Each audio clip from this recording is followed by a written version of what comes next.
All right, Detroit Red Wings. Let's talk about it. Haven't had to wear or I haven't worn a Detroit Red Wings jersey in quite some time. Um, Again, let's go through it. The fan base here is incredible. If there's any fan base that deserves to see their team in the playoffs and have some success, it's Detroit. Um, the team, the team can be mediocre, and that fan base is still diehard. So a lot of respect for Detroit fans out there, and it's been a rough several years.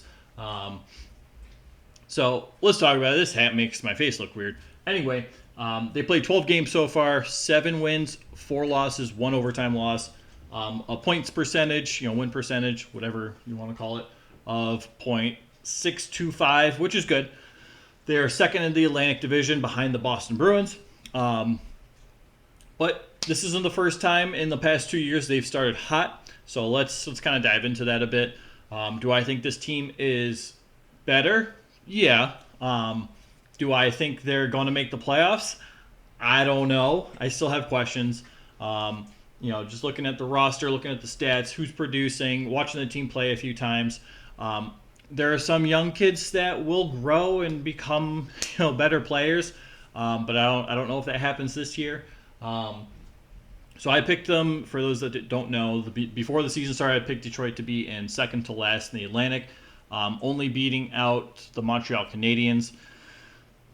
It's still early in the year. Again, we saw them get hot early in the year last year. But to essentially sum it up, they're 3-4 against playoff teams, which isn't terrible. It's really not that bad. And they're 4-1 against non-playoff teams, which also really isn't that bad. Winnipeg being the one loss to non-playoff teams. Did they win? Winnipeg did make the playoffs last year. Okay. Sorry. So, I don't know. I'll make that adjustment real quick. Really? 0, and this becomes a 5. Okay, so not as good as I thought. To have close to a 500 record against playoff teams going into the playoffs is fine. It shows you can at least compete and maybe take a series to 7, and that gives you at the very least a chance to win a series, if not multiple series. They're beating the teams they need to beat. Really, there's only 4. Yeah, I guess so. Okay, which is good. That's how you get points. That's how you get into the playoffs. That is huge and important. And even though you're playing a team that should be worse than you, you still need to take them seriously, and you need to come out of that game with 2 points. If you don't, that's a recipe for not getting into the playoffs. The 3-5 against playoff teams. Okay, to start the season off, it was it was kind of an easier schedule. The first game against the New Jersey Devils, a 4-3 loss, wasn't a bad game. That's understandable, right? It's just first game of the year. New Jersey Devils were elite last year. They're having a really good season this year. Could be Stanley Cup contenders this year.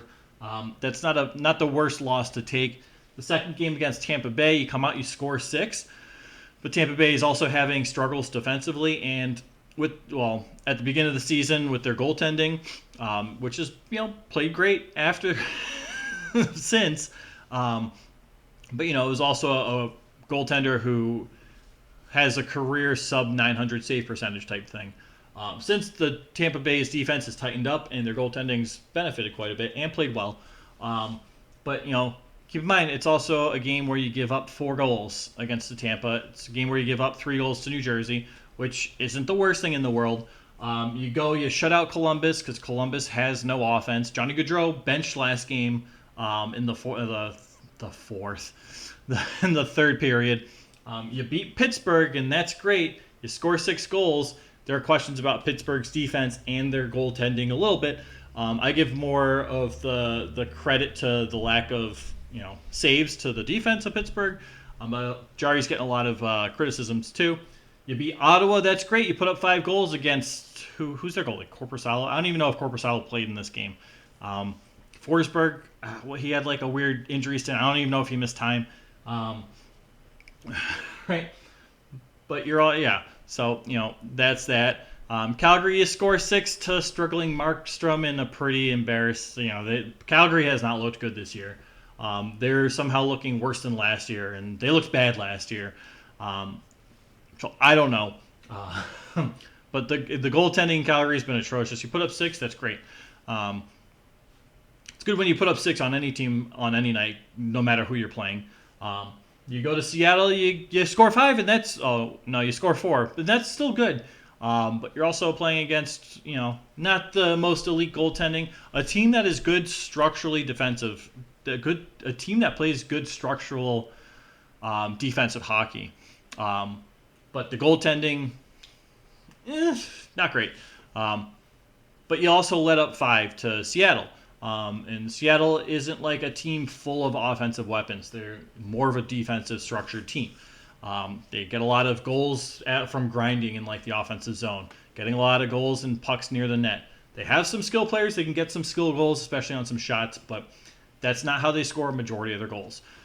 Winnipeg, you lose 4-1. Again, we're seeing some decent numbers on defense. You got one shutout against Columbus, who doesn't have an offense. Let's be real. Sorry, Columbus fans. I'm rooting for Columbus, man, but they're not looking great.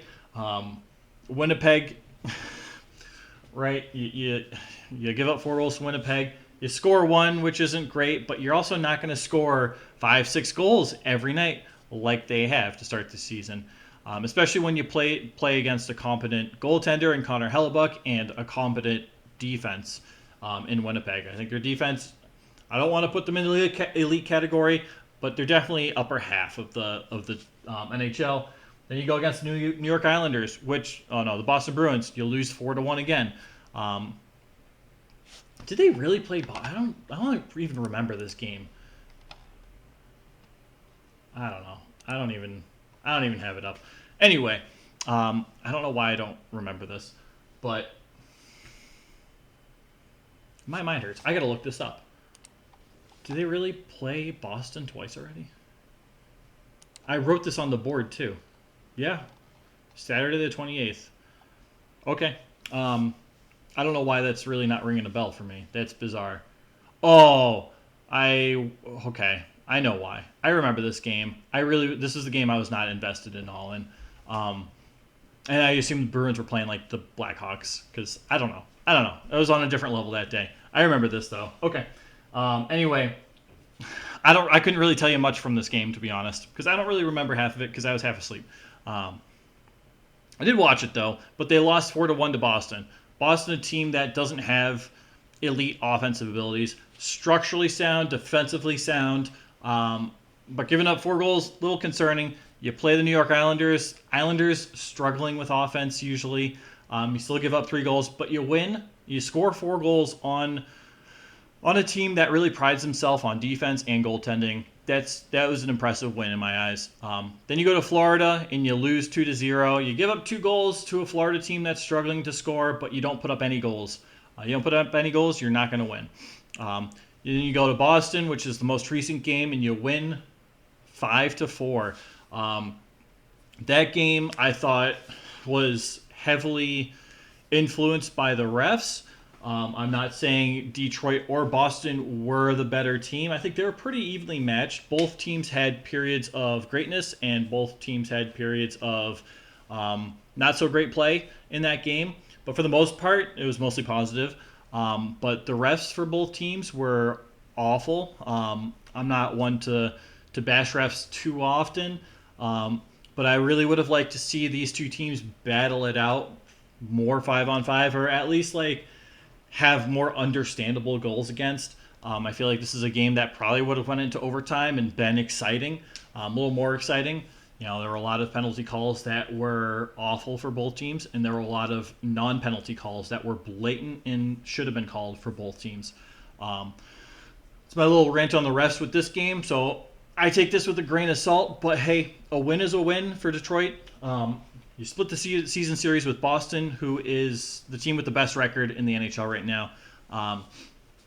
And I thought this was one of Detroit's better games offensively. I thought their offense was clicking. I think they exposed the Bruins' third defensive pairing in Ian Mitchell and Wotherspoon because of Grzelcyk and McAvoy's injury. Right, your Bruins' entire top line was out. They have 2 AHL players and fringe AHL, NHL, whatever you want to classify them as. on their third line. They ain't look awful, but they ain't look great. So like it is what it is. But when you look at the scoring and where the production's coming from, it's mostly these two guys. I was gonna throw Moritz Seider up here too. He has 1 goal, 10 assists in 12 games, which is great. And all the respect to Moritz Seider. I think his defensive game has grown quite a bit, and I think that's fantastic. He's a great young defenseman, as we all know. But every year he may not be better statistically, but he looks better. He looks more mature. He looks more intelligent in the plays he's making. So I think he still grows year in and year out, even if his stats don't suggest that. What's he, like a -1? I just got rid of the stats page, right, to look at the schedule, and now I need the stats. Maybe I could just press back. No, I'm not doing that. Oh, there it is. Moritz Seider, he's a -2 in 12 games. And again, that's for 5-on-5 play. But these two guys are really driving your entire offense. 17 points in 12 games is absurd. 14 points in 12 games is good, but the 9 goals in 12 games is absurd. I don't think this is sustainable, especially when they start to play teams that are tougher to score against. Again, we'll see, but some of their production from the third and fourth lines hasn't been great. You're getting on your third line about a 0.5 point per game, which is okay, but usually you want to see about, I don't know, it depends. It's about league average. You want to see about 45 points in 82 games, a little over a 0.5 point per game. Your third line or your second line, you want to see ideally between like 55 and like 85. There are plenty of teams with multiple players on their second line at a point per game, and their first line has multiple players with their, that are at a point per game. So it's not profound or absurd, but you need more production from the rest of your team than these other two guys. And some of the guys are scoring. Lucas Raymond, notable, 10 points in 12 games. I don't know why I'm looking at Shane Gostisbehere, but 4 goals, 6 assists. He's +3. I think Lucas Raymond's played very well. He's a fun kid to watch, and when he's on, he looks great. Shane Gostisbehere is offensive defenseman, but putting up numbers. He has 9 points in 12 games. 3 of them are goals, which is fantastic. Sprong has been a pleasant surprise, right? 12 games, he has 3 goals, but he has 5 assists, 8 points, and he's a +5. I really like Sprong. I liked him in Washington. I liked him in Seattle. I think this was a fantastic pickup for the Red Wings. And I'm glad to see he's actually putting up stats and being rewarded for his play. He's moving up in the lineup. He's been stapled to the fourth line in several, I think he was third line in Seattle, but the third line could not score in Seattle. So if you don't have players around you that can score, it makes it a lot harder to get points. So good for Daniel Sprong. JT Compher, playing at about a 60-point rate right now, which is fine. I haven't been wowed by his play. He only has 2 goals. He has 8 assists or 6 assists though. Again, 8 points.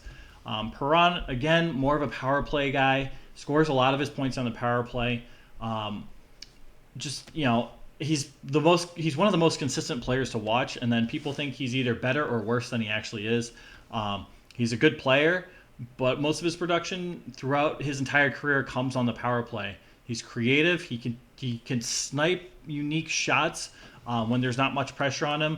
But when it's 5-on-5, he's usually more grinding or taking snapshots from outside of the crease, and that's okay, right? Joe Veleno too. I don't really care for Joe Veleno, especially after that incident where he stepped on someone's Achilles tendon in international play. But 5 goals in 12 games is good. 1 assist. But you also need more from your other guys, right? You need Andrew Kopp. 4 goals, 2 assists, 6 points. He's a -2, 12 games. 0.5 point per game rate. It's not great.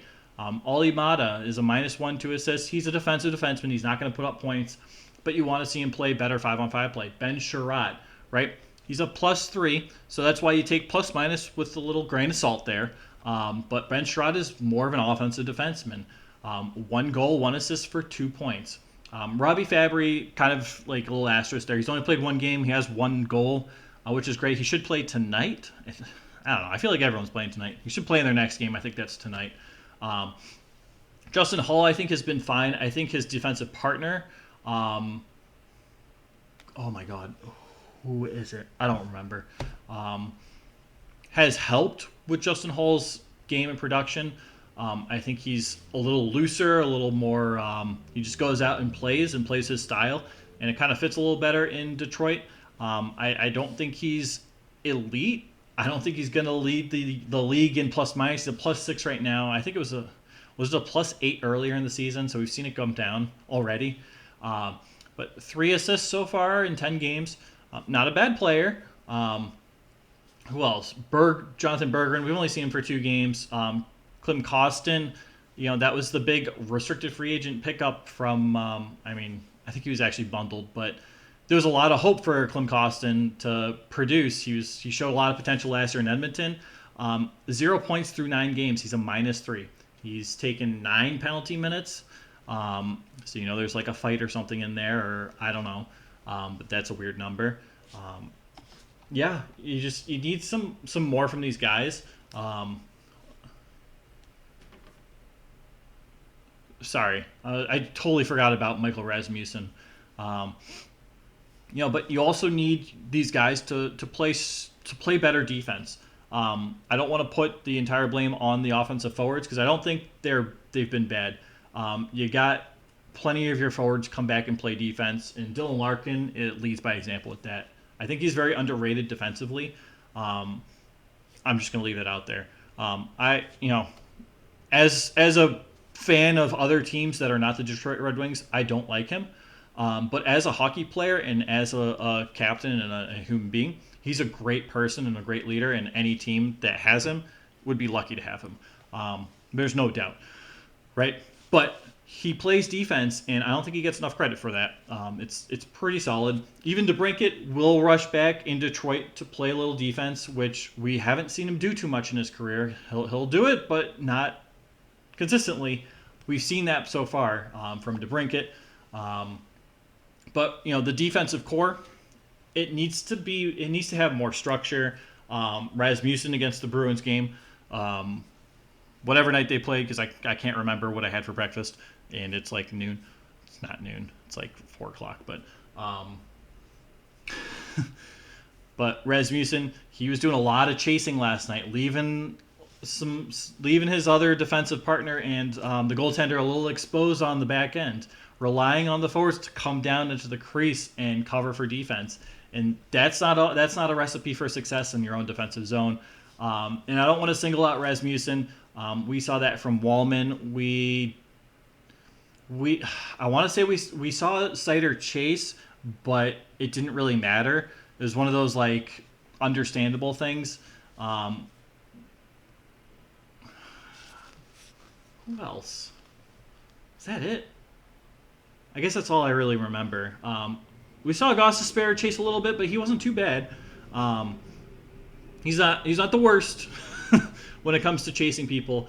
Like in Minnesota, you'll see Kalen Addison chase a guy out to the blue line, and you just be like, "What are you doing? Relax. You don't need 3 guys on the blue line trying to get the puck from one player while the rest of the offensive team is down by the net." So Detroit, hopefully, I'm hoping I'm wrong. I'm hoping they're not coming in second to last place in the Atlantic this year. It's early. We saw this last year. They've beaten up on worse teams, but that's also a recipe for at least making a push for a wild card spot, which, honestly, the way this team's played, they could do that. I don't think they're the worst team in the league. I don't think they're bad. And I think, I don't know what their home record is, but their fan base is fantastic, and there has to be some type of home ice advantage there. Those fans are wild, and it's on my bucket list of an NHL stadium to go to. It's definitely high up on the list of places I really want to go next. So we'll see. We'll see, because I'm going to all 32 stadiums. It's a long-term process. So the Red Wings, can they sustain this type of play and winning throughout the future? I don't know. We'll see. But we all got off, they got off to a hot start because they were playing kind of weaker opponents, I guess. And then reality hits, and you start playing these playoff teams on a pretty regular basis, and all of a sudden you go from a winning streak to a losing streak. And now you're starting to find your balance and find your game against these tougher teams to play against. And that's highly encouraging. So, I love when Boston and Detroit play when they're both pretty good, because things get a little gritty and it's a little fun. It's very entertaining from a hockey perspective. Again, I wish the refs were less involved in the last game. I would have really liked to see the teams go at it, more of an original six, gritty, fun game. But I'm not bitter about it. I'm a Bruins fan. This is how things happen in the NHL. It wasn't like the refs were biased towards one team. They were bad for both teams. Right? It's just one of those things. It happens. It shouldn't happen, and it's frustrating when it happens. But no team is really at fault, or if a team benefited, it's really not clear who benefited, because there's just random penalties called at unnecessary times, and and then the Bruins, after they got a couple bad calls on them late in the game, just gave up and started taking more penalties, and I don't know, it was a disaster. That's not how you ref a game, but nonetheless, that, when both teams were going at it, that was a fun game to watch. It was entertaining. Both teams have a lot of skill. Both teams have a lot of talent. I don't know. So we'll see. I'm rooting for the Red Wings to be good. I hope they make the playoffs this year, at least in the wild card. 3-5 against playoff teams. They may not get past the first round based on that record. It's only game 12 of 82. There's still 70 more games to play. That's a lot. Injuries are going to happen. Call-ups are going to happen. Players could break out. Players will break out throughout the year. Players will go through streaks and slumps. There's a lot of hockey left to be played. It's too early to say where this team is going to go, as it was last year with Toronto, and this year with Toronto, right? Toronto's off to a slow start last year, finished, second in the Atlantic last year. They're off to a slow start this year, probably going to go on a hot streak and finish second or first in the Atlantic again. We'll see. Still early. Anything could happen. But, I really just want to talk about Detroit. I don't talk about them enough. And I watch a lot of Detroit hockey, which I don't know why. I kind of know what to expect when I watch Detroit hockey. I know who's going to be scoring and who's going to be, kind of a defensive liability, and who's going to be, if their goaltending is going to be great or is not going to be great, or it's somewhat predictable. But that doesn't, I don't know. It's just something about Detroit hockey. It's fun to watch. And I think it's only going to get more entertaining. So what do you think? Is this a playoff team? You got to let me know. Yes or no playoff team. I'm still saying no. I think it's too early. I think, there was a lot of overreaction for the first few games. I don't know if they're going to come in second to last in the Atlantic Division, but there's still 70 games to play, so I'm not overreacting yet. They could still come in second to last if they go through kind of the slump they hit last year. At this point, I don't know if they'll hit that slump, because they've had two consecutive starts with pretty good success. They're beat the Islanders, you beat the Bruins. Those are pretty gritty and defensive teams to beat, which are impressive in itself when you're a team relying on skill and offense to score goals. So there's a lot to like about this team, honestly. They've shown they can win in a few different ways so far, but they need to sustain that success for the rest of the season. I'm still not predicting them to make the playoffs. But that doesn't mean I'm right. I could be entirely wrong. They could keep this up, and the Bruins could fall off, and they could win the Atlantic Division.